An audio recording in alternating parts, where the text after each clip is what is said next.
India welcomed recent diplomatic engagements between global leaders, noting the summit in Alaska between U.S. President Donald Trump and Russian President Vladimir Putin, as well as efforts by Washington to engage with the Ukrainian leadership and European allies. At the United Nations General Assembly UNGA debate on the situation in the temporarily occupied territories of Ukraine, India's permanent representative Purvathaneni Harish reiterated New Delhi's firm position that the ongoing conflict in Ukraine cannot be resolved through war. India continues to remain concerned over the situation in Ukraine.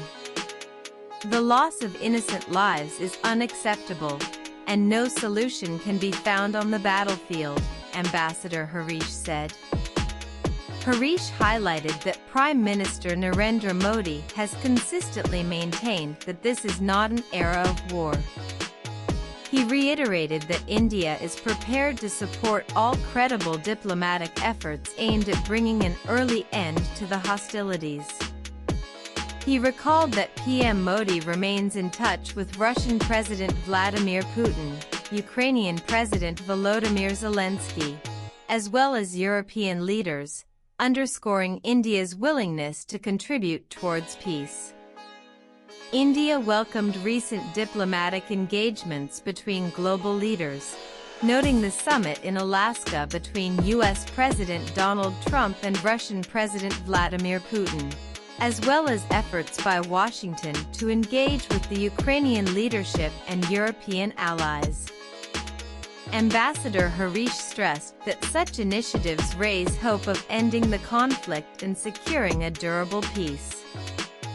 Ambassador Harish also drew attention to the collateral impact of the war, particularly rising fuel and food prices that disproportionately affect the global South.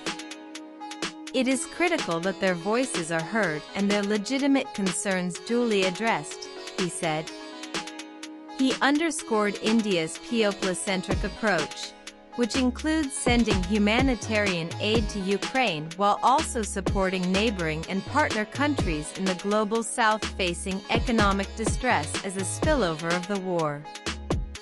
Separately, External Affairs Minister Eam Drive S.J. Shankar spoke with Ukrainian Foreign Minister Andriy Sybiha, affirming India's backing for an early end to hostilities and discussing pathways to enhance bilateral cooperation.